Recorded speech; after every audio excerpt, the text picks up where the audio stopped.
Nggak disebut. Anda masih ingat nggak contoh tentang adanya ketidakserasian antara apa yang dikatakan oleh sains dengan apa yang dikatakan Al-Quran? Sebenarnya bukan ketidak.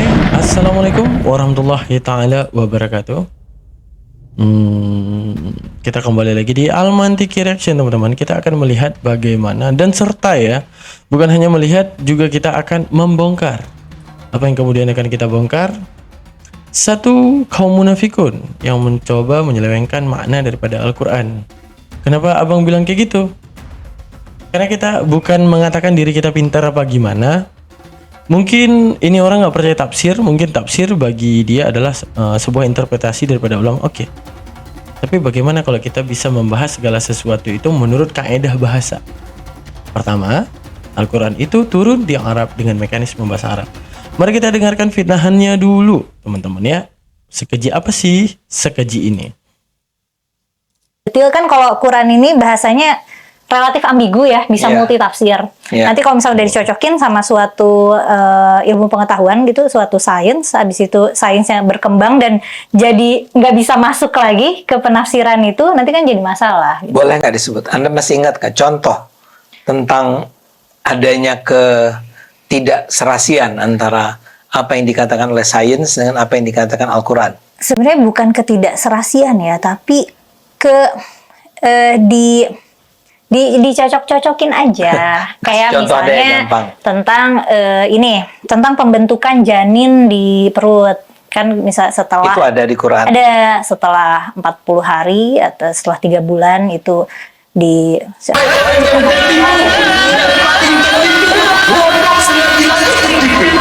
Kalian menyangka ada masa depan. Kalian menyangka masa depan yang kalian prediksi untuk memaksa kepada diri kalian.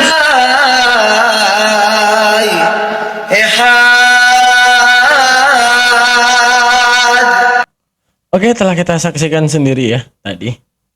Dimana di dalam cuplikan openingnya kita udah dengar bagaimana statement dia. Ya, Al-Quran sebenarnya tidak cocok dengan sains. Ya, karena udah dicocok-cocokin aja gitu. Apalagi masalah janin. Wah, apa ini? Jadi mengatakan cocok-cocokin aja sama seperti memfitnah Al-Quran gini. Al-Quran ini adalah kalamullah. Allah tidak maha tahu. Karena apa yang Allah firmankan justru berbeda dengan fakta saintis. Sekarang kita akan menguji nih. Di dalam video saya kita akan menguji apakah Al-Quran benar seperti apa yang dia katakan, ataukah ada dendam pribadi dia dengan Al-Quran yang kita tidak tahu. Yang dia hari ini masih melafazkan pada mulutnya bahwa dia adalah seorang yang beragama Islam. Tapi kita tidak tahu apakah maksud dan tujuan daripada dia untuk membahas ya kalau Al-Quran ini semacam buku cocokologi aja. Berarti siapa aja yang akan bercocokologi di situ? Pertama, ada Nabi Muhammad sebagai receiver daripada Al-Quran di balik Jibril yang menyampaikan. Ya. Nabi Muhammad ya, sebagai receiver ya, akan difitnah juga sebagai pencocokologi karena ada hadis yang berbunyi masalah janin tersebut. Terus siapa lagi? Allah Ta'ala sebagai pencocokologi yang dikatakan maha tahu, namun setelah saintis manusia membahas tentang ilmu tersebut, ternyata tidak cocok dengan yang disebutkan oleh Allah. Lalu apakah benar pernyataan Kumaila ini? Atau hanya dia yang tidak memahami maksud daripada Al-Quran sehingga dengan berani mulut najisnya ataupun mulut sampahnya ini membahas Al-Quran? Ya. Oke, mari kita bahas secara ilmiahnya itu bagaimana. Kita lihat bagaimana dia mengatakan dirinya studi ilmu tafsir. Dia mengatakan dirinya ini adalah seorang yang paham tafsir. Dia orang yang paham Al-Quran katanya. Sehingga diundang dalam podcastnya. Adi Armando ya, dua munafikun juga sama ini. Tujuannya apa? Membongkar Islam. Anjay, membongkar apa tuh? Bongkar dong, pengen tahu gitu. Atau dia hanya ingin mempertunjukkan kepada publik bahwa dia itu kata Om Deddy gini. Nah, mungkin itu yang ingin disampaikan ke publik. Tapi mari kita sama saksikan videonya. Let's go. Cocokin sama suatu ilmu pengetahuan gitu, suatu sains, habis itu sainsnya berkembang dan jadi nggak bisa masuk lagi ke penafsiran itu, nanti kan jadi masalah. Gitu. Boleh nggak disebut? Anda masih ingat nggak contoh tentang tidak serasian antara apa yang dikatakan oleh sains dengan apa yang dikatakan Al-Quran. Sebenarnya bukan ketidakserasian ya. Benar-benar cari perkara kan. Anda bisa nggak sebutkan contohnya ketidakserasian antara sains dengan Al-Quran? Emang nyari. Seharusnya pertanyaannya bukan gitu. Kenapa Anda bisa berpikir bahwa Al-Quran ini tidak cocok dengan sains? Kalau kita orang beriman. Tapi kalau kita, coba bisa nggak kasih contoh ke saya? Beberapa ayat Al-Quran yang tidak cocok dengan sains. Emang nuntut nih. Artinya apa? Setelah dikonfirmasi memang tidak cocok lalu dipertanyakan. Gitu. Tapi dicocok-cocokin aja. Oh. Kayak Contoh ada yang misalnya gampang. tentang ini. Berarti Allah Subhanahu wa taala Nabi Muhammad raja cocokologi. Tepuk tangan buat Kumaila, mantap, luar biasa. Allah taala dan Nabi Muhammad raja cocokologi. Bagus. Lanjutkan perjuanganmu anak muda. Tentang pembentukan janin di perut. Kan misal setelah Itu ada di Quran. ada setelah 40 hari atau setelah 3 bulan itu pokoknya ciptakan darah, tulang, daging. Pokoknya ada Urutannya lah ya. urutannya. Habis itu kemudian setelah 4 bulan ditiupkan ruh gitu. Tapi kan sebenarnya tidak begitu banget. Soalnya tulang dulu terus tulangnya diselubungi daging gitu. Sebenarnya kan kita udah tahu nih perkembangan embrio tuh tidak sederhana yang disebutkan Quran. Tapi kan Oke. tidak serta-merta membatalkan bahwa janin itu fase pertumbuhannya hingga jadi manusia tuh ada tahapnya gitu. Iya. Terus kan masalah peniupan ruh ke dalam janin, dulu aku menerjemahkannya itu detak jantung. Jadi bayi baru ada detak jantungnya setelah 4 bulan. Nah, kemudian setelah aku dewasa, Kata dia apa? Ruh itu detak jantung. Wah, mantap, tepuk tangan buat Kumaila. Ruh itu detak jantung. Pinter banget, bro. Sekolah Islamnya di mana? Anda sekolah Islamnya di mana? Boleh tahu? Pengen deh tahu Anda sekolah Islamnya di mana. Sehingga ruh itu adalah detak jantung. Oke, kita ketutin 3 kali. Nah, putar kepala agak miring ke kanan. Oke. Agak nunduk sedikit. Nah, biar pintar. aku tahu ternyata umur 4 minggu, 3 minggu tuh udah bisa terdeteksi detak jantungnya.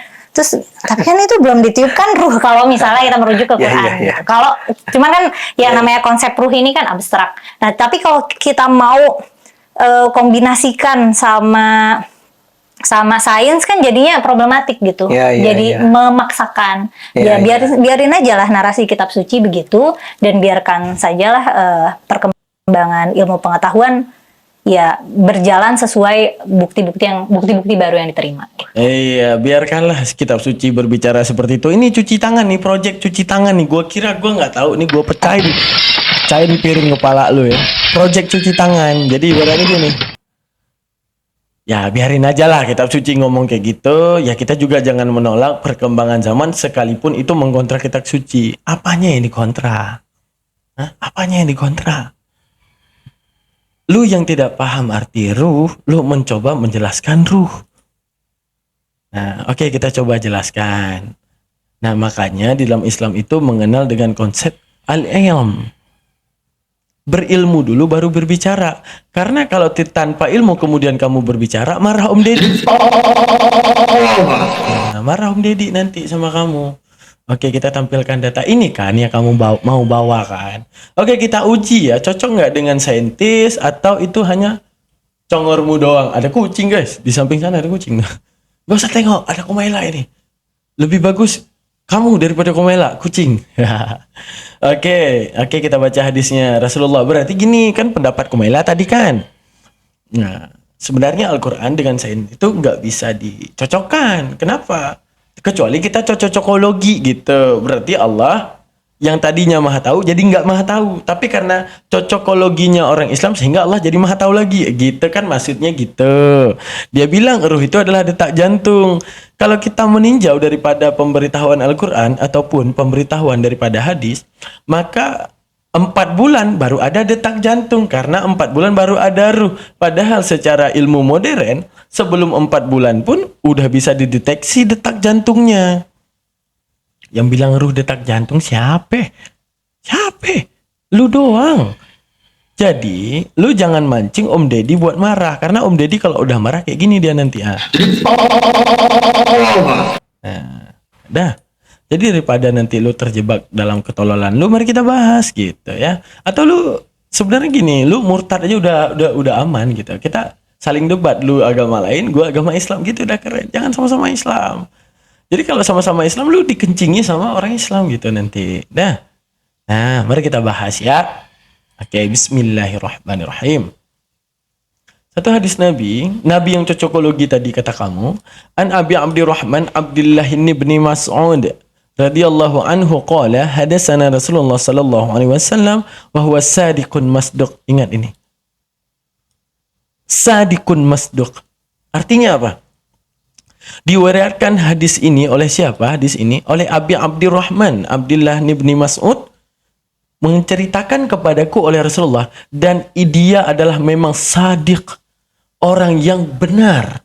Artinya al-amin. Apa yang diucapkan adalah bukti kebenaran yang akan terjadi. Itu era sahabat, di mana alat canggih dalam kejaninan belum ditemukan. Al-masduqu, dan dibenarkan oleh Allah. Dia itu benar dan dia itu masduq, dan Allah mencap kebenaran dan menandatangani kebenaran daripada Rasulullah. Lalu pendapat Kumailah, umatnya Rasulullah hari ini bilang Rasulullah cocokologi. Kenapa Rasulullah cocokologi? Karena tidak sesuai dengan fakta saintis sekarang. Oke, mantap. Mending lu murtad deh. Serius gue bilang. Inna ahadukum yajma'u khalquhu fi batni ummihi. Bahwa sesungguhnya salah seorang kamu, wahai manusia, yujma'u khalquhu fi batni ummihi. Dikumpulkan kamu fi butni, di dalam perut ibumu, arba'ina yawman nutfatan, pada 40 hari pertama nutfatan. Apa itu nutfatan? Mani. 40 hari pertama. Setelah mani itu berproses, summa yakunu alaqatan misla dzalik. Alaqatan misla dzalik. Setelah itu, jadilah kamu itu segumpal darah. Sumayakunu mudghatan. Kemudian kamu itu menjadi mudghatan, segumpal daging, misla zalik. Sumayursalu ilaihi malak. Kemudian diutusnya kepadanya kamu oleh malaikat, fayanfakhu fihi ruh, untuk meniupkan kepada kamu itu ruh. Nah, jadi kita kumpulkan dulu ya. Ini kita lihat siapa yang cocokologi atau ini orang yang sedang memfitnah Nabi Muhammad dan Allah Ta'ala. Ingat, ada 40, 40, 40. Apa itu 40, 40, dan 40? Nah, kita hitung ya sama-sama ya teman-teman ya. Nah, simak nih, wahai munafik. Ya, jadi simak. Nah, jadi kan ya harus disimak. Ada 40 hari pertama. Ada 40 hari kedua. Ya, bahwa aku baru bangun. Ada 40 hari selanjutnya. Berarti berapa semua? Berapa semua? 120. 120. 120 kalau hitungan bulan ada berapa bulan, teman-teman? 120 itu kalau dalam hitungan bulan ada berapa bulan?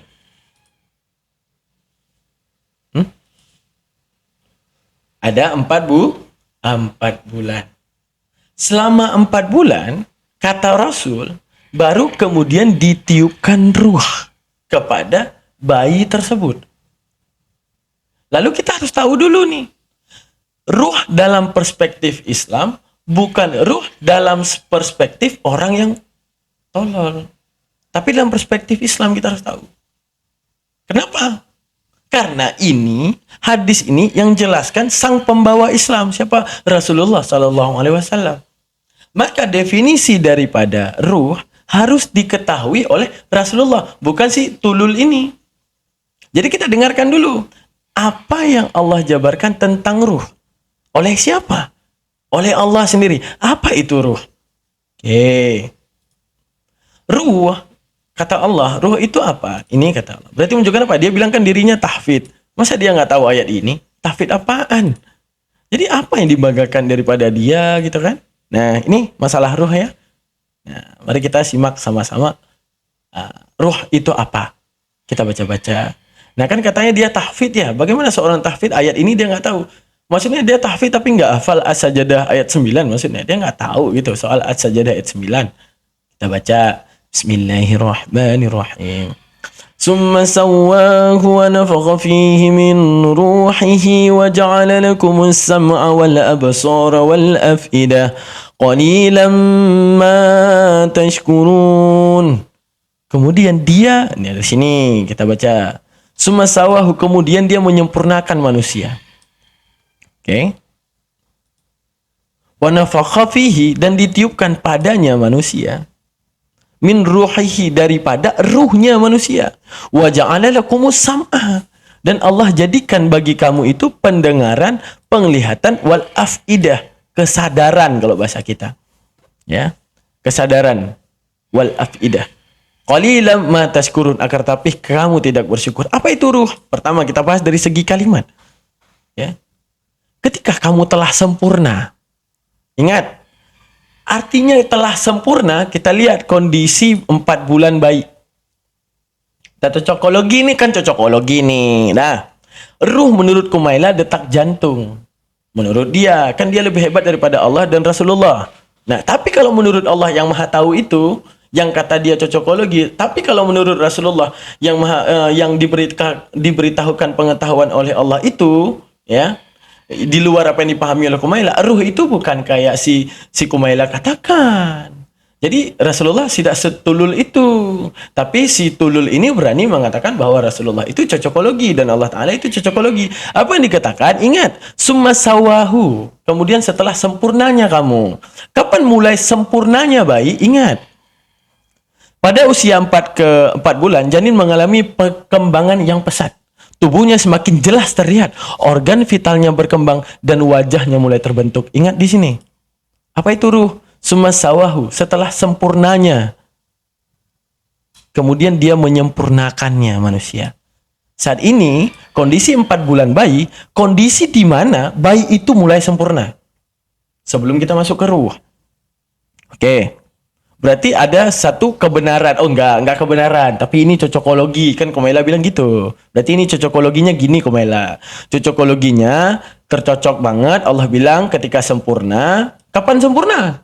Setelah 4 bulan tadi kan baru ada ruh kan. Nah, tapi tiba-tiba ya, nah ini ringkasan AI, seluruh data diakses daripada Google berpendapat seperti ini. Ini seluruh data Google yang diakses oleh AI daripada beberapa website misalnya kayak Halo Dokter, banyak Primaya Hospital gitu kan. Nah, cocokologinya gini. Nah, pada usia 4 bulan, janin mengalami perkembangan yang pesat, tubuhnya semakin jelas terlihat, organ-organ vitalnya berkembang, dan wajahnya mulai terbentuk, gitu. Cocokologinya gitu, tapi agak-agak benar ya cocokologinya, kan gitu ya, agak-agak benar cocokologinya, kan gitu. Itu aja. Sekarang kita lihat lagi. Nah, apa dikatakan? Perkembangan fisik janin. Panjang tubuh janin sekitar 13 hingga 16 cm dengan berat sekitar 140. Nah nih, bentuk janin sudah mirip dengan bentuk bayi dewasa. Kata Allah cocokologi tadi. Kapan ditiup ruh? Setelah 4 bulan. Nah, arti ditiup ruh nih lihat nih, summa sawahu. Setelah sempurna, wa nafakha fihi, baru ditiup ruh. Nah, kalau cocokologi dokter kepada Al-Quran, bentuk janin sudah mirip dengan bentuk bayi dewasa.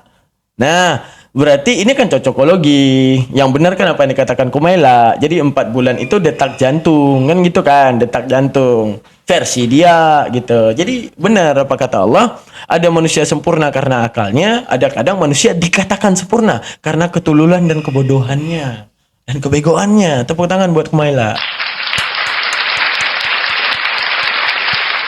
Oke, tunduk sedikit kita kentutin.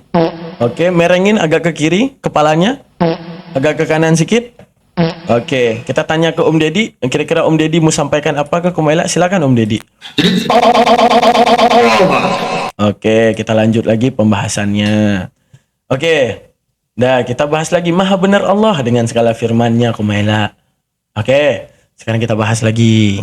Apa yang kita bahas? Ini Dia menjadikan tunggu nih. Setelah sempurna. Nah, berarti udah sempurna ya, udah mirip bayi dewasa ya di sini ya. Nah, bagian alis, kelopak mata, bulu mata dan rambut mulai nampak jelas. Cocokologi lagi. Kata Allah setelah sempurna baru ditiupkan ruh. Oke, berarti cocokologi ya. Selama 4 bulan tuh cocokologi tadi. Oke, tulang-tulangnya mulai memadat seperti tulang tengkorak, tulang belakang, tulang bahu, serta tulang tangan dan kaki. Berarti cocokologi. Kata Allah baru ada ruh, itu orang setelah sempurna nyaruh gitu kan. Berarti cocokologi 4 bulan sempurnanya bayi itu cocokologi Al-Quran kan gitu. Sesuai misalnya kalau kita tinjau hadis kan, kapan hadis bilang? Hadis bilang 40 hari pertama nih. Hari pertama 40 hari pertama mani, yang kedua segumpal daging, yang ketiga itu adalah mudghah. Yang kedua darah, yang ketiga mudghah. 40 120 hari sampai dengan 4 bulan. Nah, selama 4 bulan tersebut selama 4 bulan tersebut baru setelah 4 bulan baru Allah tiupkan ruh. Berarti apa yang dikatakan selama 4 bulan? Ini jawabannya kata Allah. Kapan ruh itu ditiupkan? Setelah sempurnanya. Dia menyempurnakan. Setelah sempurnanya, semuanya sempurna, baru ditiup ruh.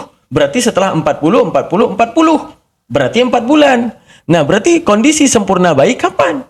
Di 4 bulan. Cocokologi dari Allah, cocokologi dari Rasulullah. Seperti itu, Kumaila. Kan yang pintar kamu doang. Rasulullah apaan tuh? Allah yang maha tahu? Enggak maha tahu. Lebih maha tahu kamu. Kan gitu ya kan? Nah, alat kelaminnya sudah terbentuk, itu bayi. Kulit janin mulai ditumbuhi oleh rambut-rambut halus dan lunugo, nggak tahu aku. Nah, sekarang sebelum kita masuk ke sini, apa yang dikatakan? Apa itu arti ruh? Oke. Wa ja'ala lakumus sam'a wal absara wal af'idah. Dan ketika ruh sudah ditiupkan, apa yang terjadi? Ini wow. Ingat, wow. Aduh, nih wow ini nggak bisa di ini. Ini akan ada wow, ada huruf wow ya, Kumaila ya. Nah, waw itu ada yang namanya kata hubung dinamakan dengan ataf. Oke, ada yang dinamakan dengan ataf. Ataf itu memiliki banyak makna.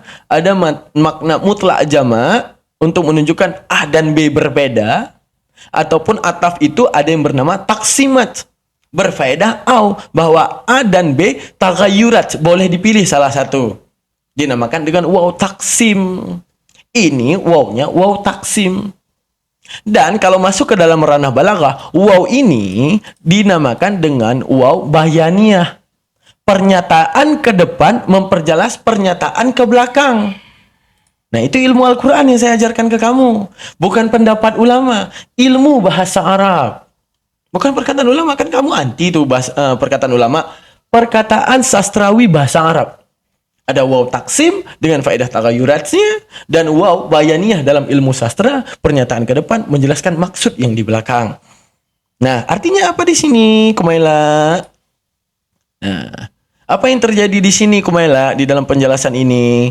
Nah, kita bahas lagi. Yang terjadi dalam penjelasan ini, wa ja'ala lakumus sam'a. Jadi arti ruh di sini adalah setelah waw disebutkan. Berarti ini arti ruh. Ketika ruh sudah ada di dalam jiwa manusia, baru terwujud baginya sam'a.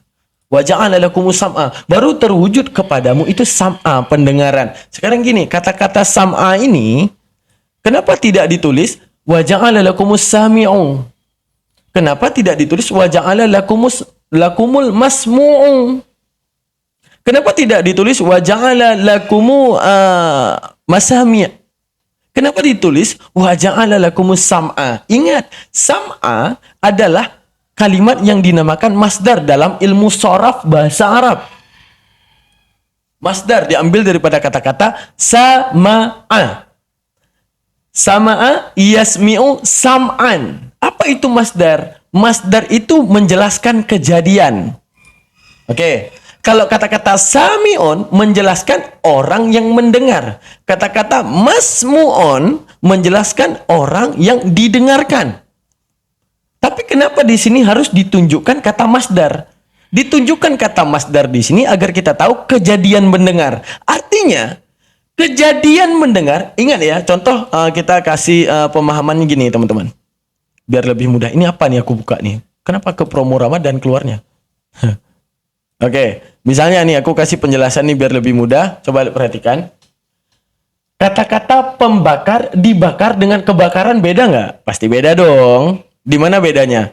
Kalau kata-kata apa namanya tuh membakar, apa untuk pembakar berarti pelaku pembakaran. Dibakar ada yang kena bakar. Kebakaran mencakup semuanya. Kebakaran, peristiwa kebakaran. Berarti ada faktor-faktor di dalam peristiwa kebakaran. Ada faktor pelaku di situ di dalam itu. Ada faktor yang kena gitu ataupun maf'ulnya yang terjadi. Ada waktunya, ada tempatnya, ada kejadiannya, ada yang telah lalunya, ada perbuatannya, ada timingnya. Itu makanya berarti baru dinamakan kejadian kebakaran. Baru bisa dinamakan kejadian kebakaran kalau ada pelaku pembakar, kalau ada yang kena bakar. Bukan manusia, maksudnya apa yang dibakar. Oke, harus ada waktu kapan dibakar, harus ada tempat dibakar. Itulah masdar. Berarti ada faktor. Nah, di sini disebutkan oleh Allah sama ada faktor pendengaran. Jadi di sini bukan menjelaskan baru bayi itu mendengar, bukan. Menjelaskan apa? Faktor daripada pendengaran, yaitu wa nafakha fihi ruhihi. Ketika ruh itu ditiup. Wal absara ini pun masdar. Wal afidah dan kesadaran. Kata-kata penyadar dengan disadarkan, dengan kesadaran itu kata-kata yang berbeda. Disadarkan, pertama dia tidak sadar, disadarkan. Penyadar, dia adalah orang yang datang menyadarkan orang. Tapi kalau kesadaran mencakupi faktor ke dalamnya. Maka faktor daripada adanya pendengaran pada bayi setelah kemudian pada janin setelah kemudian sempurna. Setelah tadi kalau cocokologi dokter bilang tadi kan, cocokologi Allah Ta'ala dan Nabi Muhammad kan sedang cocokologi nih sama dokter kan. Nah kan kayak pemahamanmu kan. Kata Allah setelah sempurna Allah tiupkan ruh. Kata Nabi setelah 4 bulan Allah tiupkan ruh. Kata dokter 4 bulan udah sempurna. Kata Allah bahwa setelah sempurna baru ditiupkan ruh. Dan arti ruh disebutkan oleh Allah ketika faktor ruh tersebut membawa kepada pendengarannya, membawa kepada penglihatannya, membawa kepada kesadarannya. Nah. Oke, membawa kepada kesadarannya. Berarti menunjukkan apa? Bahwa arti ruh di sini, ketika kemudian ruh itu sudah ditiup, itulah yang menjadi faktor pelaku utama daripada pendengaran, faktor pelaku utama daripada penglihatan, faktor pelaku utama terhadap kesadaran daripada si janin. Lalu kita lihat kan tadi kata kamu bahwa ini hadis Nabi, masalah tersebut cocokologi. Ini kata Allah, ini cocokologi. Sekarang kita lihat, kenapa cocokologi ini terlalu sesuai? Kata dokter gini, perkembangan sistem saraf dan organ reproduksi sistem saraf janin sudah mulai berfungsi lebih baik. Janin mulai merasakan rangsangan. Afidah, kata Allah. Setelah ditiupkan ruh, itu yang menjadi faktor utama karena ini kalimatnya masdar daripada adanya kesadaran manusia. Oke. Organ-organ reproduksi dan janin juga mulai berkembang. Oke, apa yang terjadi? Perkembangan kemampuan janin setelah 4 bulan. Setelah apa yang cocokologi Nabi bilang. Nabi bilang kan 4 bulan tuh. Cocokologi nih Nabi nih. Nah, setelah Nabi cocokologi, ternyata agak mirip sama yang disampaikan oleh dokter. Gimana tuh? Kan gitu ya. Kan cocokologi. Gitu kan. Perkembangan janin. Janin mulai bisa melakukan gerakan sederhana. Seperti mengubah posisi, menggerakkan kaki, mengepalkan tangan, dan mengisap ibu jari. Masuk kemana? Cocokologi Allah Ta'ala. Di mana cocokologi Allah Ta'ala? Wal afidah, kata Allah. Adanya kesadaran. Daripada untuk balik, untuk ini, kesadaran. Kan kita kalau untuk mau balik kan kesadaran. Gerakin badan. Itu kan kesadaran. Artinya apa? Motorik tubuh yang menggerakkan dengan ada satu landasan tujuan. Segini. Saya mau gini. Itu kan punya apa kita bilang? Kasat ya kalau bahasa kita. Mau gini. Itu ada faktor kesadaran. Enggak serta-merta tiba-tiba tangan bergerak sini, garuk-garuk, terus kita marahin tangan. Tangan ngapain kau garuk-garuk? Enggak ada. Segala sesuatu karena faktor kesadaran kita menggaruk. Oke.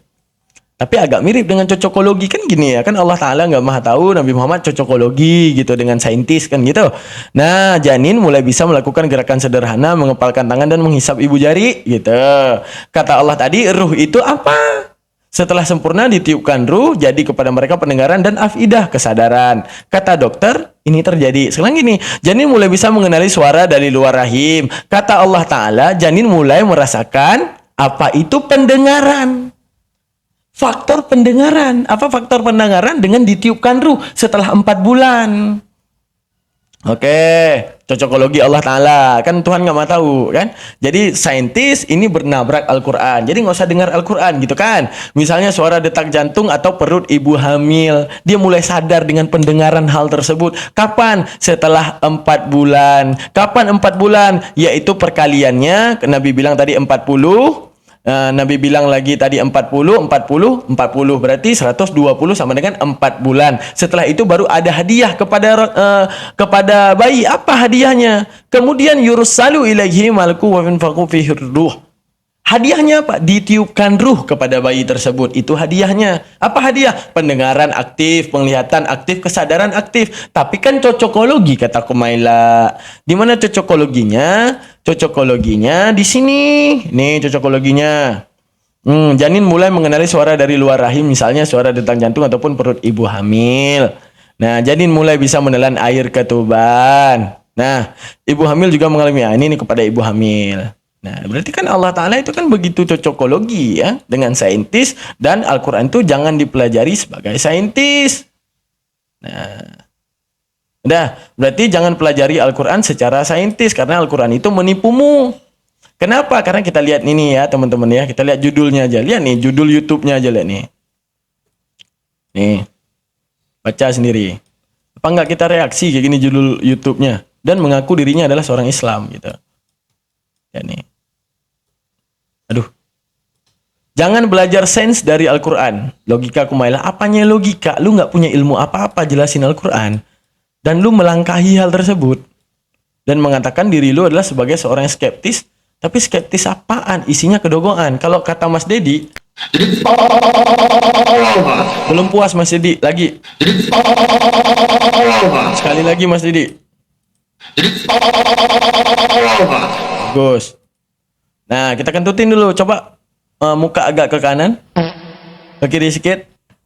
Nah, agak nunduk. Bagus. Pecah piring aku tengok orang. Kesel kali aku. Ilmu Al-Quran nggak ada, dia bahas Al-Quran gitu. Siapa yang tidak kesal seperti ini, teman-teman? Siapa yang nggak kesal kira-kira?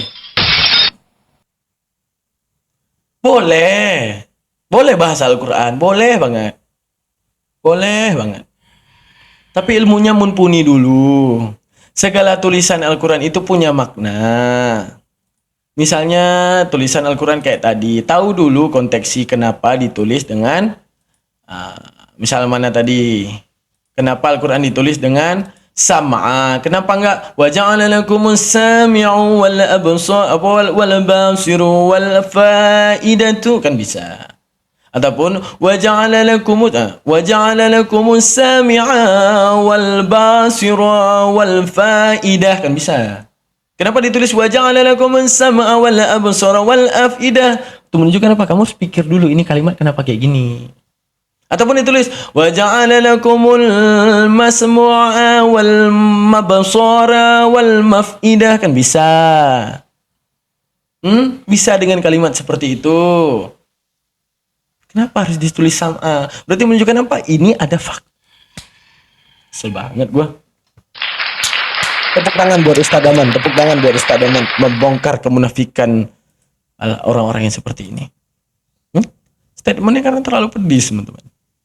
Karena dia bahasnya nggak ada ilmu. Gue kesel karena nggak ada ilmu gitu. Dia boleh bongkar Al-Quran siapapun, mau Oten kayak mau siapapun, boleh bongkar Al-Quran. Tahu dulu ilmu Al-Quran, silakan. Dengan kata lain, bisa nggak saya bilang kalau bagi Mela ya, jangan gunakan Al-Quran sebagai rujukan bagi sains. Tidak secara utuh ya. Maksudnya tidak secara keilmuan. Tapi kalau misalnya keilmuan, lu yang nggak punya kadang ilmu kita bilang, kan ketika kita belajar kita kesel banget aku sama nih orang. Tengok dia bilang apa? Tengok nih, dia bilang apa?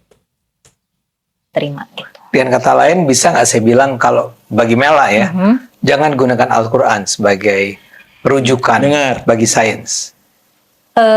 Tidak secara utuh ya. Maksudnya tidak secara keilmuan. Tapi kalau misalnya berarti Islam Al-Quran itu kalau mau dijadikan landasan ilmu nggak boleh. Karena apa? Nggak ada kesesuaian antara Al-Quran itu, banyak bohongnya daripada saintis dan kecerdasan manusia. Yang nggak punya ilmu dulu, yang bego dulu, yang bego dulu. Aduh ya Allah, gimana aku gigit nih laptop aku nih, kesel banget aku. Kesel banget aku. Aduh, gimana cara meredam teman-teman kekesalan ini? Ada. Sudah, jangan beri panggung nih yang di TikTok orang seperti itu. Pasti ada bang, benar orang kena pelet tuh, ruh melihat, melihat. Padahal jadi apa ini? Untuk menambah apa ini? Itu dia. Kalian juga yang nonton di TikTok dicatat ini. Dicatat. Nah, jadi kalau di fitnah kita udah tahu gitu. Kita lanjutin ya. Kesel banget aku. Misalnya gimana ya? Kadang kita kan ketika kita belajar kita apa boleh buat connecting the dots kan. Iya, iya. Nah, tapi jangan dijadikan itu connection yang mutlak gitu. Iya, iya, iya. Seperti itu dikatakan Al-Quran gitu ya. Iya, seperti yang Mendingan cari sendirilah secara kalau dengan misalnya metode ilmu pengetahuan yang Betul. Anda miliki. Oh, ini lebih parah lagi. Jadi ibaratnya teman-teman dia mau bilang gini. Kalau kita mau bahas segala sesuatu, jadi ibarat gini. Jangan sampai kita gini. Jangan lagi ya keluarkan kata-kata seperti apa yang dikatakan Al-Quran, bahwa janin 4 bulan baru berkembang dan diberikan ruh gitu. Jangan, itu memalukan. Lebih baik Anda cari kecerdasan sendiri, penelitian sendiri. Jangan pakai lagi kata-kata seperti yang dikatakan oleh Al-Quran. Emang tai kucing nih orang dua-dua nih. Emang tai kucing. Emang tai kucing nih orang nih. Ini orang yang nggak punya ilmu. Ini dua orang yang nggak punya ilmu. Tapi sok merasa paling pinter. Gue kentutin atas ini. Bapak tua nih dari kiri sekali, dari kanan sekali. Dari bawah sekali baru masuk hidungnya. Kesel banget gue sama nih orang.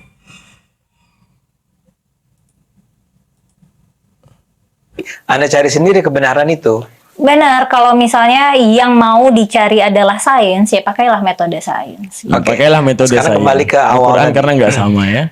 Jadi sebenarnya kalau bisa dipadatkan secara ringkas gitu ya. Jadi persoalan atau persoalan utama yang timbul dari sekolah di bukan perguruan tinggi, di lembaga pendidikan Islam ya. Bagi sains itu apa? Enggak, tergantung pendidikan Islamnya apa ya. Tapi Ya misal pesantren dan jadi misalnya pertanyaan saya mau dibikin gampang gini. Oke. Menurut Anda Udah, untuk session ini udah teman-teman ya. Nanti kita bakal reaksi lagi. Nah, kita bakal reaksi lagi. Ini kita off lagi. Saya ini, jadi kalian ready aja ya di live Bang Daman. Ready aja di live Bang Daman. Ini Bang Daman siap ini ambil video. Ini Bang Daman mau apa itu namanya? Edit dulu. Setelah edit, Bang Daman upload baru reaksi lagi. Nah, ini memang mau dikhususkan buat nyari konten ya teman-teman ya. Nah, oke teman-teman, terima kasih banyak yang di YouTube yang telah menyimak ya reaction kita. Semoga bisa menjadi keilmuan. Jangan lupa bawa catatannya biar kita tahu bagaimana cara menjawabnya. Oke, terima kasih banyak teman-teman. Saya akhiri. Assalamualaikum warahmatullahi taala wabarakatuh yang di YouTube. Jadi buat mereka berdua silakan Om Deddy. Kita tutup. yang tertipu dan paling